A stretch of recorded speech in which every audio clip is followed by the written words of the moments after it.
It's June 19th, 2025. GamblersAdvisory.com, a free site. BettingAngle.us, a free site. Let's talk about the NBA Finals, Game 6. Let's also talk about the Lakers being sold for $10 billion. But first, remember, the opinion you should follow should be your own. Just consider this video to be a second opinion from a complete stranger online. Now, the big question here in OKC is favored by 6 in Game 6 is whether with a calf injury, think Kevin Durant, with a calf injury, should Tyrese Halliburton play? Right? Halliburton has boldly said, if I can walk, I want to play. Rick Carlisle has said he's going to be a game time decision. You understand that you cannot, on a team that pace-wise was 7th out of the 30 teams in the NBA, this team was 7th. You cannot hide a point guard with a calf injury. Right? I can shoot him up. This isn't football where, I might be able to hide someone who has some injury by shooting him up and, calling offensive plays where the quarterback doesn't have to leave the pocket.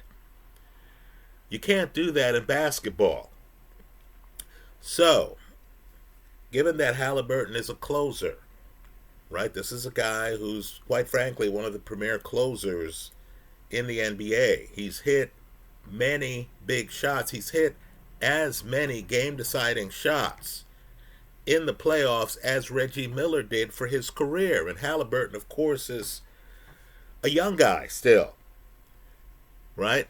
Understand, given that he's a premier closer on the Pacers, given that he has led the league in assists, which is what he did, not this season, but last season, given that he twice has been named All-NBA, given that he hits 38.8% of his threes. At least he did this year. Understand, if you hit more than 33%, that's the equivalent of shooting 50% from 2.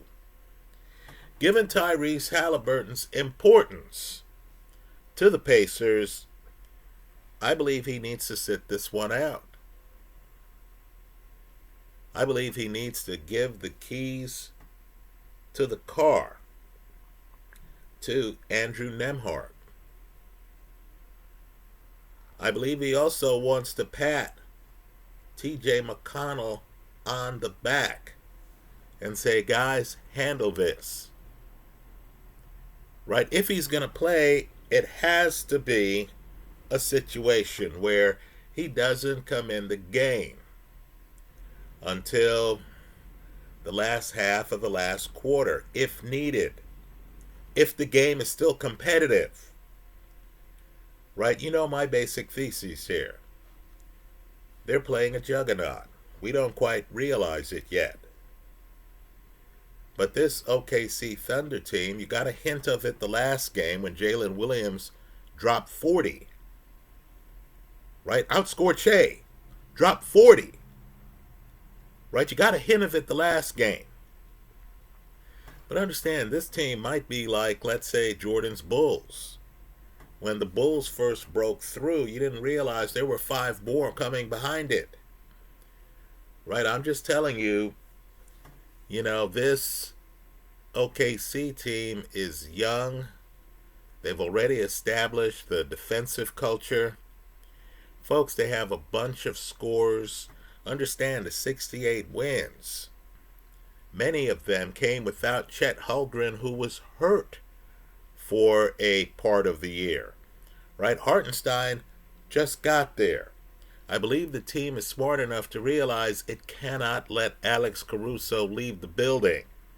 Ironically, one of the guys with the best plus minuses on the team, you don't even think of him as one of the star players, is Lou Dort, who, of course, is excellent defensively. So I give Indy credit right? This has been a competitive finals. But I believe that OKC is a dominant team masquerading as a new team in the NBA Finals, right? New since Durant and them got to the finals more than a decade ago. Right? So let me just say this. Nembhard, 5 assists a game. Folks, he has ice water in his veins. That's the first thing I notice about the guy. Ice water in his veins. Let me make another point too. You need to look at Nembhard. You need to realize where the NBA is today. Right? He's from Canada. This league is far more international than, let's say, the NFL. Far more international. TJ McConnell averages 4.4 assists a game. Right? And McConnell, of course, is a vet. He's been around. I think if I'm going to play the kind of up-tempo basketball that the Pacers need to play, they don't have the choice of playing half-court basketball. They have to be up-tempo. Then I'm going to have to hide the guy, rest the guy with the bad calf. Right? How did that turn out for Durant?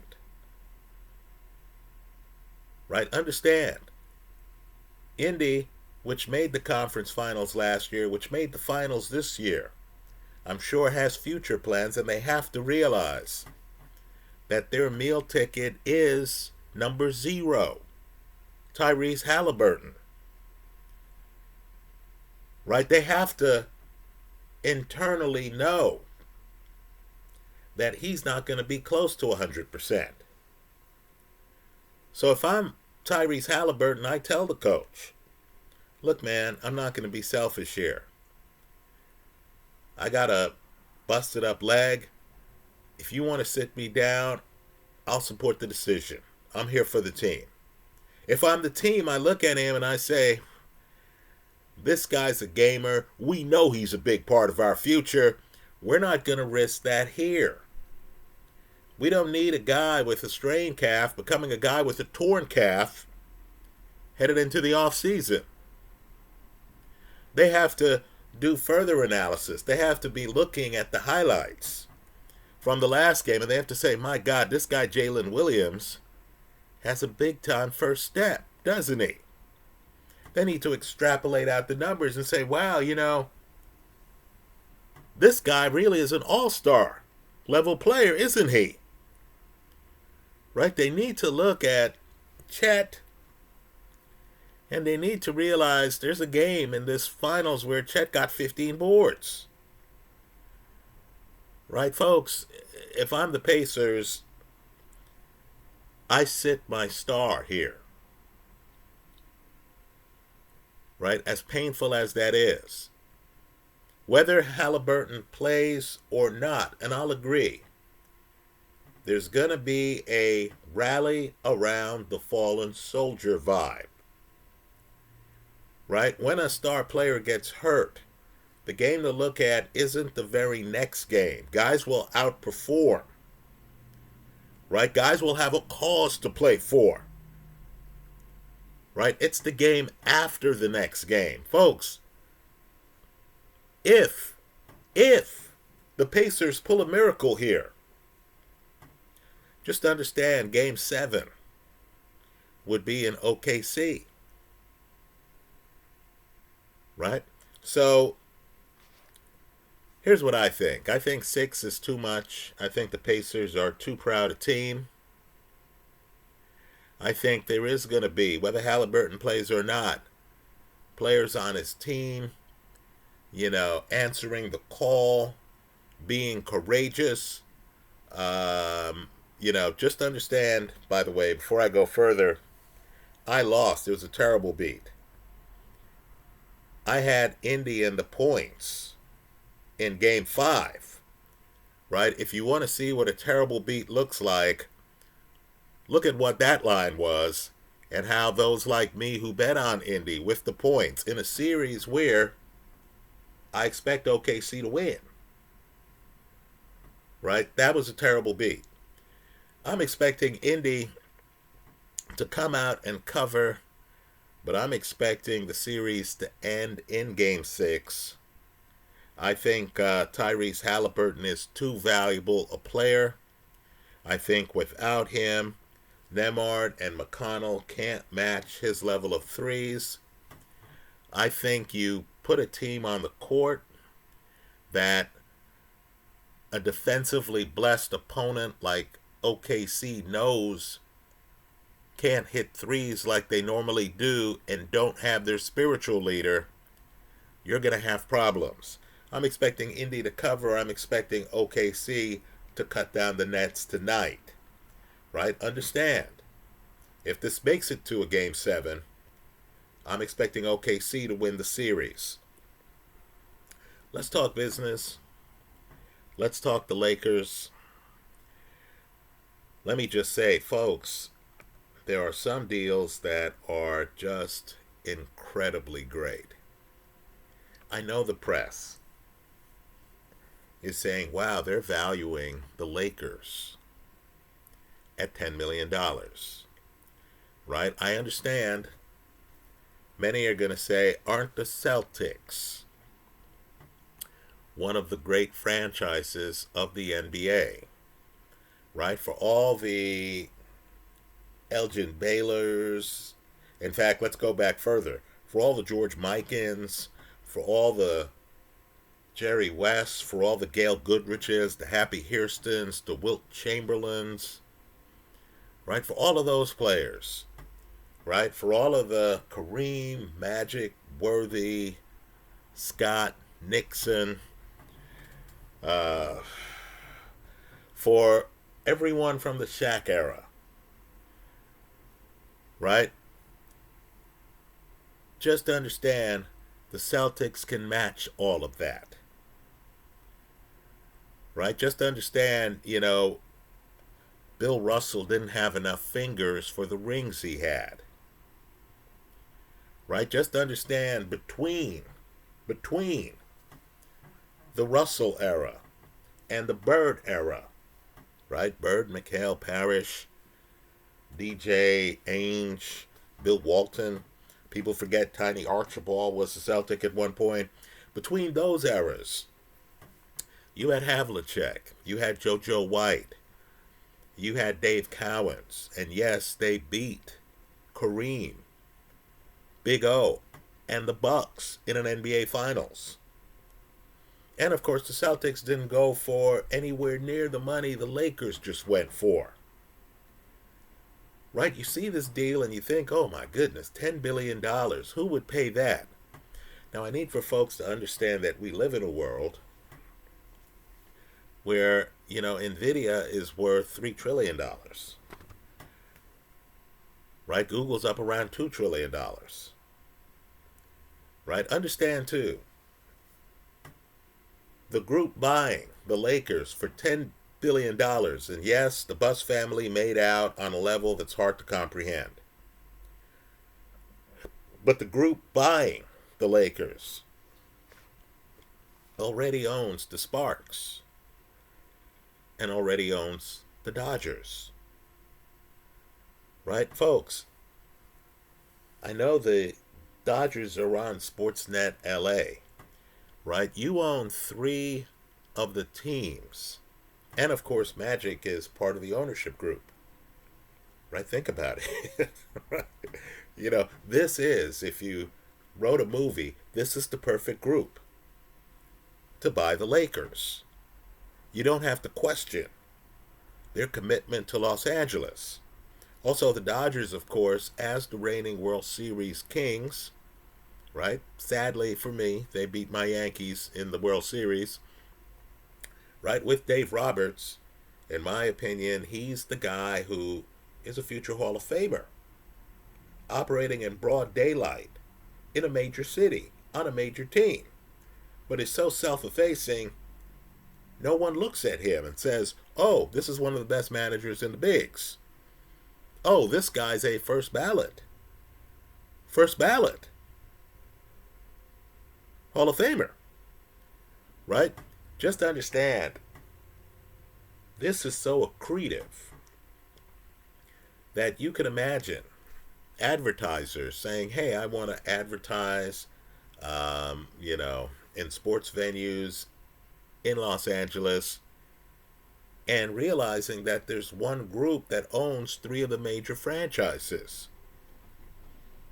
Not only that, when you already own the Sparks, right? When you already have an interest in presenting, professional basketball and all that comes with that, right? The arena, the advertising and stuff like that. Now, you own the Lakers as well. You got the same thing happening up here in the Bay Area, where the owner of the Warriors, you need to know him, Lacob, owns the new WNBA team up here.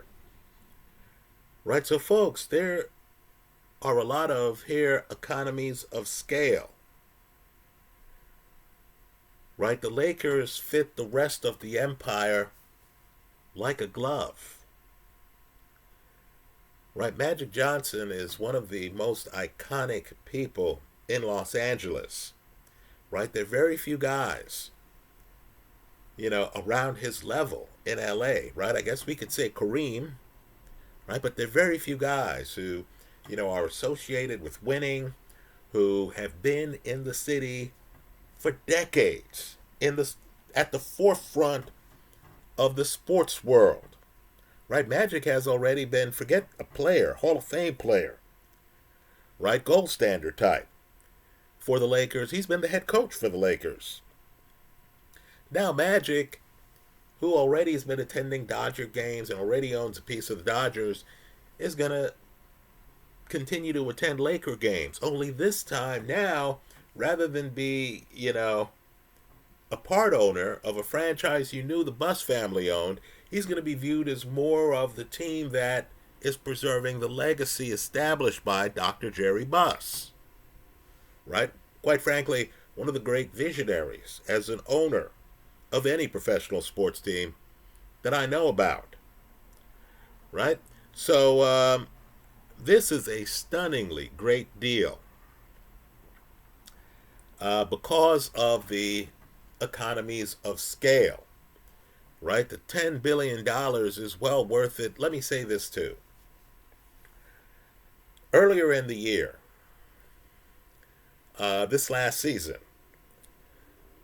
you had a bunch of videos come out on YouTube. And I'm committed to YouTube. Right? I'm a YouTuber.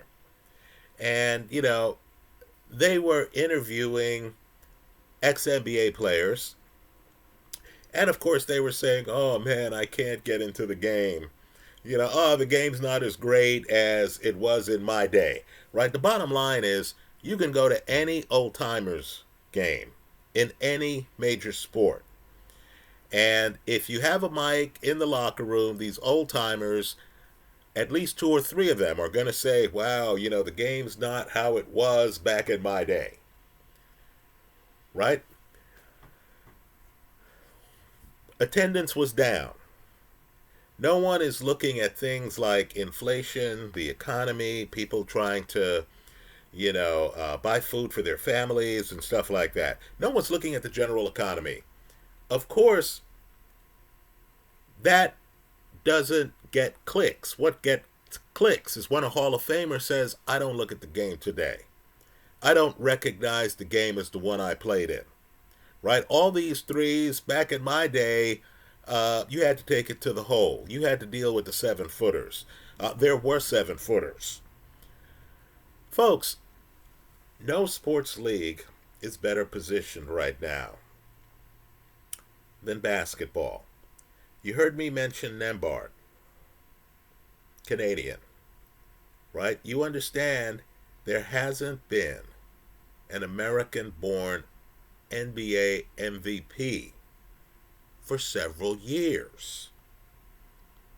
Right? This sport, more than most, is tailor-made for international competition. At the Olympic Games, there was a big question, right? You looked at our team, it looked loaded. You saw Durant, who I mentioned earlier. You saw LeBron James, right? You saw Steph Curry. And then you had to ask yourself a very profound question. Are we going to win the gold? It was profound because, folks, you understood there were other NBA players on other teams. Right? Joker was playing for another team. You understood that in basketball, things are competitive now. Right? One of the stories of this offseason is what team is going to land Giannis? Right? Is Milwaukee going to trade Giannis? That's one of the big questions of the offseason. Right? The MVP came down this year to a battle between Joker, three-time winner, and SGA, Shai Gilgeous-Alexander. Joker's from Europe, Shai is from Canada. So to me, when you're buying a team today, you're thinking of the future. LA is an international city. Right? I used to live in West Hollywood. I used to live in Marina del Rey. Right, folks? There are a lot of transplants, people from different parts of America in LA.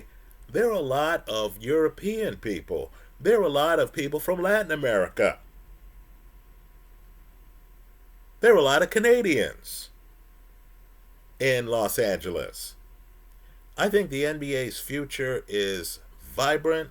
The new media deal that they signed embraces social media and new technological breakthroughs in presenting these sports leagues. I think, already Magic and Company are profiting from the deal. Right, folks? I can hardly, in all of sports, name two bigger brands than the Los Angeles Dodgers and the Los Angeles Lakers. You're telling me the same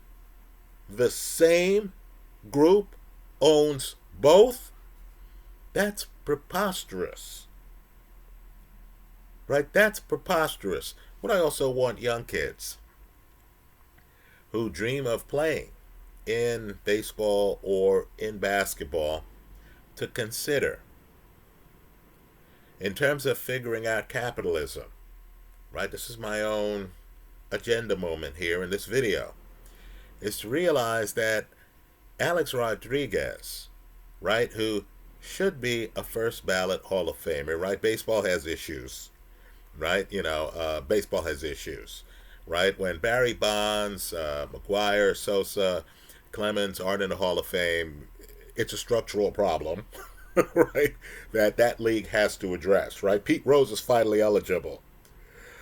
But I need for people to understand that as great a ball player as A-Rod was, and as much of a trendsetter as he was, at one point A-Rod was one of the highest paid players in the game. He made more money, by my math. He's made more money as an owner of the T-Wolves in the NBA than he did as a player. Right? Let me just point out, too, the obvious here. Understand the way money works. A-Rod, of course, owns a sizable part of the Minnesota T-Wolves. But even though he's not involved in the Laker deal, he's made, at a minimum, hundreds of millions of dollars because of the Laker deal. Because the Laker deal now changes the market value of all of the other teams in the league. And understand, A-Rod is presiding over a team that got deep in the playoffs, that has one of the league's iconic stars in Anthony Edwards. Right? So while A-Rod, as a player, as an employee, This is my pitch for owning your own business, right? I hope young guys watching this video, young people, young women watching this video, consider the idea that you can be a star. You can be a star player, an elite player, right? And not make anything close to the kind of money that you make passively off the capital appreciation of your investment in owning a team, right? Just extrapolate that to other things you're doing, right? You're working for a living, but then you realize, wow, owning these stocks over here, I bought this stock 3 years ago and it's still kicking me off money, right? Maybe I need to look over here a little bit more. Anyway, those are my thoughts. Let me hear yours. I think the Lakers are worth every bit of the $10 billion. Understand, you're not just buying the team, you're buying the history, right? You have a whole group of guys out there who won a ring with the Lakers, including LeBron James, who's still on the team, right? You have many years of runway ahead in terms of, having LeBron James attend games and stuff like that. Now the Lakers have to figure out a way not to have LeBron leave the building. LeBron's a billionaire. LeBron wants to own his own NBA team. Long term, the team might not be able to afford him, right? Because LeBron himself is doing the math and he's seeing how much guys like MJ made owning the Charlotte Hornets, right? He's seeing how much A-Rod's making owning the Timberwolves. He's looking at a city he loves, Las Vegas. And he's thinking, wow, he's seeing what Tom Brady is making owning part of the Aces in Las Vegas, right? But just understand, as long as you have, a LeBron James, as long as you have an Anthony Davis, who's now a Maverick, who won rings with the Lakers, hell, as long as you have an Alex Caruso with OKC, who won a ring with the Lakers, as long as you can do what the Celtics masterfully did for years, right? You're watching a big Celtic game and you would see Bill Russell courtside. And of course, if you were young, as I was years ago, you'd say, wow, Bill Russell, what did he do? What's his connection with this team? And then the old timers would start telling you about the history of the franchise. Folks, you're buying all that for the Lakers when you buy the team, right? Great purchase, accretive, economies of scale, extends to other sports. Advertisers now are going to want in even more. You can imagine if you're in LA, you want that luxury box. Now it's not just that luxury box at Staples, but you want the luxury box at Dodger Stadium, etc. Anyway, those are my thoughts. Let me hear yours. I hope you leave them in the comment section of this YouTube video. Thanks for stopping by.